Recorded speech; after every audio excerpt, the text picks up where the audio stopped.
उनसे पूर्णिमा की जो कथा कही उसे अब आप सभी श्रद्धा युक्त होकर अपने भाग्योदय के लिए पूरा अवश्य सुनिए। द्वापर युग में एक समय की बात है, यशोदा जी ने श्री कृष्ण से कहा, हे कृष्ण, तुम सारे संसार के उत्पन्न करता, पालन करता और उनके संहार करता हो। आज कोई ऐसा व्रत मुझसे कहो जिसके करने से मृत्यु लोक में स्त्रियों को विधवा होने का भय न रहे और यह व्रत सभी मनुष्यों की मनोकामनाएं भी पूर्ण करने वाला हो।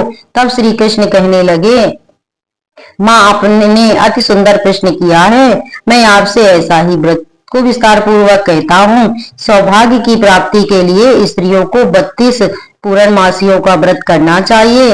इस व्रत के करने से स्त्रियों को सौभाग्य संपत्ति मिलती है। यह व्रत अचल सौभाग्य देने वाला और भगवान श्री के प्रति मनुष्य मात्र की भक्ति को बढ़ाने वाला है।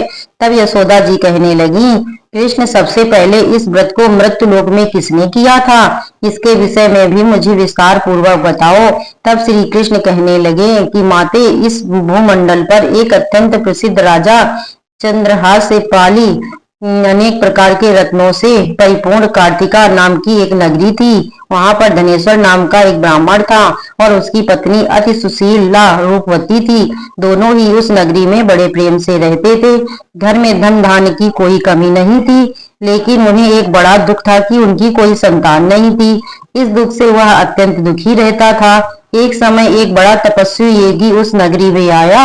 वह योगी उस ब्राह्मण के घर को छोड़कर अन्य सभी घरों से बिछा लाकर भोजन किया करता था। एक दिन वह योगी रूपवती से भिक्षा न लेकर किसी दूसरे घर से भिक्षा लेकर गंगा किनारे जाकर भिक्षा में मिले अन्न को प्रेम पूर्वक खा रहा था कि धनेश्वर ने योगी का यह सब कार्य किसी प्रकार से देख लिया। अपनी भिक्षा के अनादर से दुखी होकर धनेश्वर योगी से बोला, हे महात्मा, आप सभी घरों से भिक्षा लेते हैं किंतु मेरे घर की भिक्षा कभी नहीं लेते, इसका क्या कारण है? तब योगी ने कहा कि निसंतान के घर की भिक्षा पतितों के अन्न के समान होती है और जो पतितों का अन्न खाता है वो भी पतित हो जाता है। क्योंकि तुम नहीं संतान नहीं है, इसलिए पतित हो जाने के भय से मैं तुम्हारे घर की भिक्षा नहीं लेता। धनेश्वर यह बात सुनकर अपने मन में बहुत दुखी हुआ और हाथ जोड़कर योगी के पैरों में गिर पड़ा और विनीत स्वर से कहने लगा, हे महात्मा, हे ब्राह्मण, अगर ऐसा है तो आप मुझे पुत्र प्राप्ति का कोई उपाय बताइए। तो सब कुछ जानने वाले हैं, मुझ पर अवश्य कृपा कीजिए। धन में कि मेरे घर में कोई कमी नहीं है, किंतु मेरे पुत्र न होने के कारण मैं अत्यंत दुखी हूँ। आप मेरे इस दुख को दूर कर रहे। यह सुनकर योगी कहने लगे, हे ब्राह्मण, तुम देवी चंडी की आराधना करो। फिर घर आकर अपनी पत्नी से सारा वृत्तांत कहा। खुद तपस्या करने के लिए वन में चला गया। वन में जाकर उसने देवी चंडी की उपासना की और उपवास किया। चंडी देवी ने वे दिन उसका स्वप्न में दर्शन दिया और कहा, हे धनेश्वर, जा, तेरे पुत्र होगा, परंतु वह 16 वर्ष की आयु में ही मृत्यु को प्राप्त हो जाएगा। अगर तुम दोनों पति पत्नी 32 पूर्णमासियों का व्रत विधि विधान से करोगे तो वह दीर्घायु हो जाएगा। जितनी तुम्हारी सामर्थ्य हो उतने आटे के उतले ही बनाकर शिव जी का पूजन करना, किंतु पूर्णमासी को 32 ही होनी चाहिए। प्रातः काल होने पर इस स्थान के पास ही तुम्हें आम का एक वृक्ष दिखाई देगा। उस पर चढ़कर तुम एक फल तोड़कर जल्दी अपने घर चले जाना और अपनी पत्नी से सारा वृत्तांत कहना। नित्य स्नान के बाद वह स्वच्छ होकर श्री शंकर जी का ध्यान करके उस फल को खा लेगी। तब शंकर भगवान की कृपा से उसको गर्भवती हो जाएगी। जब वह ब्राह्मण प्रातः काल उठा तो उसने उस स्थान के पास ही आम का एक वृक्ष देखा जिस पर अत्यंत सुंदर आम का एक फल लगा हुआ था। ब्राह्मण ने उस आम के वृक्ष पर चढ़कर फल तोड़ने का प्रयास किया, किंतु वृक्ष पर कई बार प्रयास करने पर भी वह नहीं चढ़ पाया। तब उस ब्राह्मण को बड़ी चिंता हुई। वह विघ्न विनाशक श्री गणेश जी की वंदना करने लगा। हे दयानिधि, अपने भक्तों के विघ्नों का नाश करके उनके मंगल कार्य को करने वाले, दुष्टों का नाश करने वाले, रिद्धि सिद्धि के देने वाले, आप मुझ पर कृपा करें। प्रभु, मुझे इतना बल दें कि मैं अपने मनोरथ को पूर्ण कर सकूं। प्रकार विनती करने पर वृक्ष पर चढ़ गया। वृक्ष पर फल तोड़कर उसने घर आकर अपनी पत्नी को वह फल लाकर दे दिया और उसकी पत्नी ने अपने पति के कहे अनुसार उस फल को खा लेती है और वह गर्भवती हो जाती है। माँ चंडी की कृपा से और अत्यंत एक सुंदर पुत्र हुआ जिसका नाम उन्होंने देवीदास रखा। माता पिता के हर्ष और शोक के साथ वह बालक शुक्ल पक्ष के चंद्रमा की तरह अपने पिता के घर में बड़ा होने लगा। देवी की कृपा से वह बालक बहुत ही सुंदर, सुशील और विद्या में बहुत ही निपुण हो गया। देवी की आज्ञा के अनुसार उनकी माता ने 32 पूर्णिमासी का व्रत रखा आरंभ कर दिया, जिससे उसका पुत्र बड़ी आयु वाला हो गया। और 1.25 वर्ष लगते लगते देवीदास के माता पिता को बड़ी चिंता हो गई, कहीं उसके पुत्र की इस वर्ष मृत्यु न हो जाए। इसलिए उन्होंने अपने मन में विचार किया कि अगर यह दुर्घटना उनके सामने हो गई तो कैसे सहन कर सकेंगे। उन्होंने देवीदास के मामा को बुलाया और कहा, हमारी इच्छा है कि देवीदास 1 वर्ष तक काशी में जाकर विद्याध्ययन करे और उसको तुम अकेला कभी नहीं छोड़ना। इसलिए तुम साध में जाओ और 1 वर्ष के बाद इसको वापस घर लौटा लाना। इस प्रकार मामा और भांजे काशी के लिए चल दिए और इधर माता पिता 32 पूर्णिमाओं का व्रत पूरा किया हुआ समय बिताने के बाद एक दिन वह दोनों मामा भांजे रास्ते में रात के बिताने के लिए किसी ग्राम में ठहरे हुए थे। उस दिन उस गांव में एक ब्राह्मण की अत्यंत सुंदरी, सुशीला, विदोष और गुणवती कन्या का विवाह होने वाला था। जिस धर्मशाला के अंदर वर और उसकी बारात ठहरी हुई थी, उसी धर्मशाला में देवीदास और उसके मामा भी ठहरे हुए थे। संयोग बस कन्या को तेल आदि चढ़ाकर मंडप आदि का कर्म किया गया तो लगन के समय वर को धनुर्वात हो गया। वह हिलने डुलने और चलने में बिल्कुल असमर्थ हो गया। तब वर के पिता परामर्श लिया और देवीदास को अपना पुत्र बना करके उसे मंडप में बैठा दिया और विवाह के सभी कार्य रात में विधि पूर्वक संपन्न हो गए। पत्नी के साथ वह भोजन नहीं कर सका। दुखी मन से वह सोचने लगा कि न जाने ये कैसी स्त्री होगी। वह एकांत में इसी सोच में पड़ा हुआ था कि उसकी आंखों में आंसू भी आ गए। तब उसकी पत्नी ने पूछा कि यह बात है, क्या बात है, आप इतने उदासीन, तो वह दुखी क्यों है। तब उसने वो सारी बातें जो वर के पिता और उसके मामा में हुई थी वह उस कन्या को बता दी। तो ब्राह्मण विवाह के विपरीत कैसे हो सकता है। देव, ब्राह्मण और अग्नि के सामने मैंने आपको ही अपना पति बनाया है, इसलिए आप ही मेरे पति हैं। मैं आपकी ही पत्नी रहूंगी, किसी अन्य की बिल्कुल नहीं। तब देवीदास ने कहा कि ऐसा मत करो, क्योंकि मेरी आयु बहुत थोड़ी है। मेरे मरने के बाद तुम्हारी क्या गति होगी, इस बात को अच्छी तरह सोच लो। परंतु वह वधू दृढ़ विचार वाली थी, बोली कि जो आपकी गति होगी वही मेरी भी होगी। स्वामी, आप ठहरिए और भोजन कीजिए, आप निश्चय ही भूखे होंगे। तब देवीदास और उसकी पत्नी ने मिलकर भोजन किया और रात में वे सो गए। प्रातःकाल देवीदास ने अपनी पत्नी को 3 नगों से जड़ी हुई एक अंगूठी और एक रुमाल दिया और बोला, प्रिय, इसे संकेत समझकर रखो और शांत हो जाओ। मेरा स्मरण और जीवन जानने के लिए एक पुष्प वाटिका बना लो, उसमें सुगंधित वाली एक 9 मलका लगा लो। उसको हर दिन जल से सींचना और आनंद के साथ खेल कूद और उत्सव मनाना। जिस समय और जिस दिन मेरी मृत्यु का होगी या फूल सूख जाएगा और जब या फिर से हरे भरे हो जाएं, तो समझ लेना कि मैं जीवित हो गया हूँ। यह बात निश्चय करके समझ लेना और उसमें कोई संशय मत करना।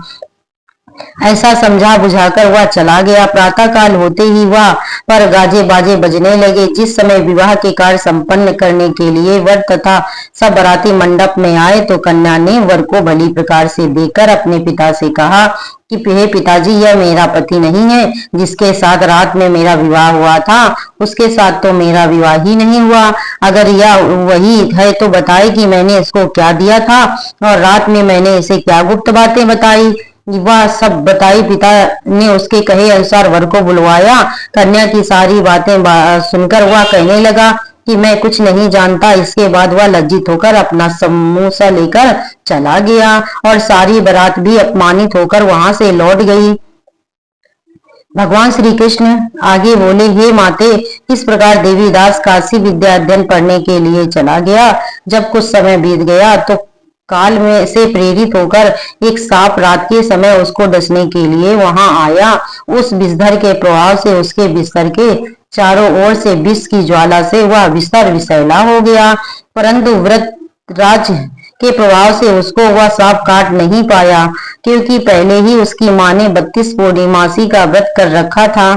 इसके बाद मध्याह्न के समय स्वयं काल वहां पर आया और उसके शरीर से उसके प्राणों को निकालने का प्रयास करने लगा। जिससे वह मूर्छित होकर धरती पर गिर पड़ा।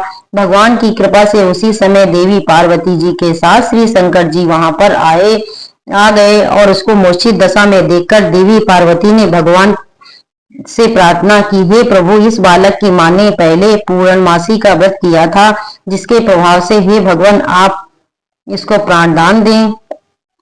देवी के कहने पर भक्त वत्सल भगवान शंकर जी ने उस बालक को प्राण दान दिया। इस व्रत के प्रभाव से काल को भी पीछे हटना पड़ा और देवीदास स्वस्थ होकर बैठ गया। उधर उसकी पत्नी उसके काल की प्रतीक्षा किया करती थी। एक दिन उसने देखा कि उस पुष्प वाटिका में पत्र पुष्प कुछ भी नहीं रहे, सब कुछ सूख कर नष्ट हो गए। तो उसे बड़ा आश्चर्य हुआ, किंतु कुछ ही क्षण में वह सब वाटिका पहले की तरह हरी भरी हो गई। तब वह समझ गई कि उसके पति पुनर्जीवित हो गए हैं। यह देखकर वह बहुत प्रसन्न होकर अपने पिता से कहने लगी, हे पिताजी, मेरे पति जीवित हैं, आप उनको ढूंढिए। जब 1.25 वर्ष बीत गया तो देवीदास भी अपने मामा के साथ काशी से वापस अपने घर के लिए चल पड़ा। इधर उसके ससुर उसको ढूंढने के लिए घर से जाने की ही वाले थे कि वह दोनों मामा भांजा वहीं पर आ गए। उसको आया देखकर उनके ससुर बड़ी प्रसन्नता के साथ उसे अपने घर ले गए।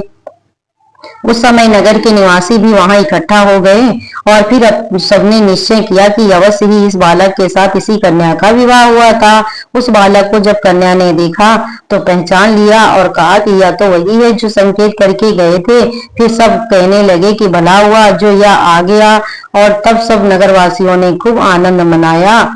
कुछ दिन के बाद देवीदास अपनी पत्नी और अपने मामा के साथ अपने ससुर के घर से बहुत सारा उपहार लेकर अपने घर की ओर चल पड़े। नगर के निकट गए तो कई लोगों ने देखकर उसके माता पिता को पहले ही जाकर सूचना दे दी कि तुम्हारा पुत्र देवीदास अपनी पत्नी और मामा के साथ आ रहा है।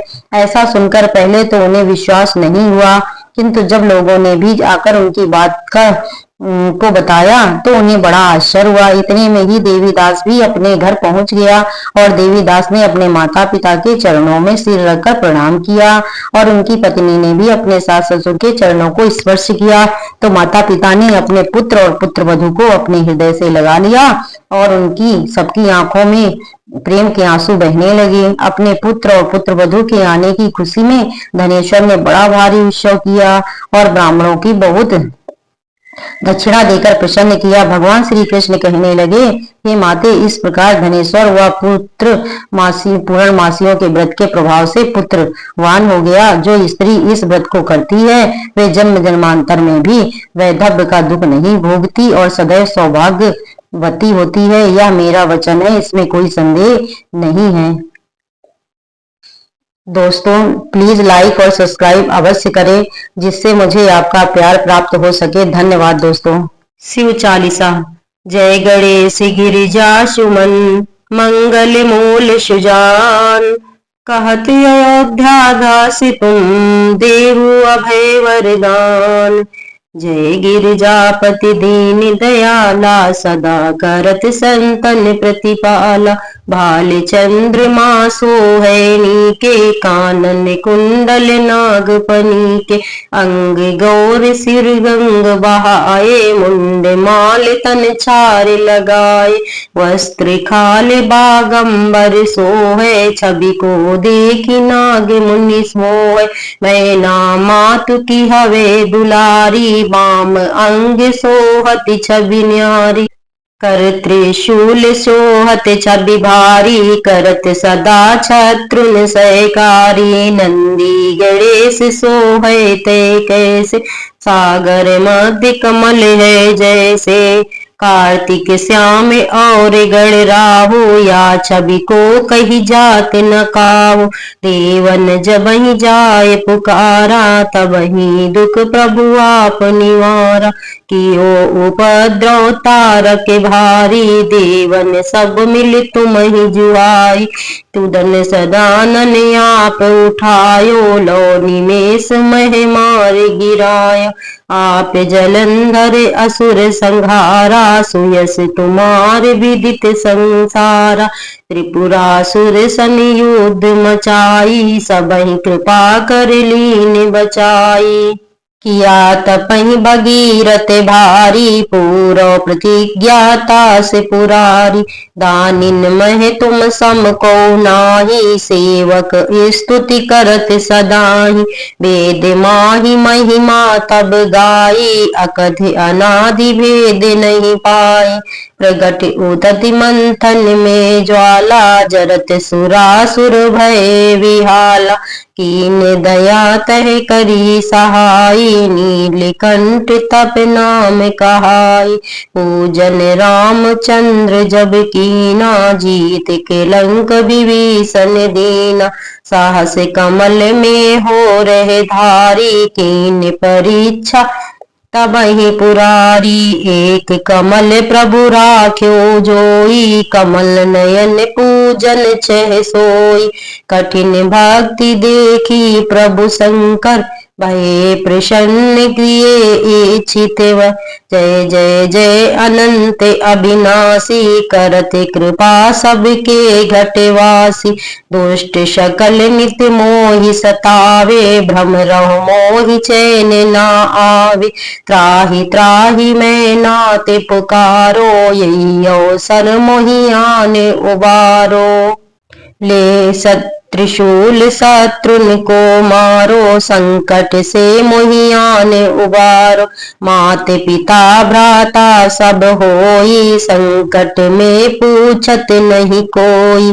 स्वामी एक है आस तुम्हारी आए हरौ सब संकट भारी। धन निर्धन को देत सदाही जो कोई जांचे सो फल पाहि। स्तुति कही विधि करो तुम्हारी क्षमहु नाते अब चूक हमारी।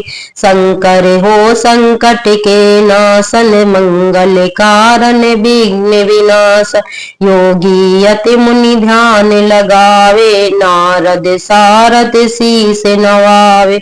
नमो नमो जय नमः शिवाय सुर ब्रह्मादिक पार न पाए। जो या पाठ करे मन लाई तापर होत शंभु सहाई।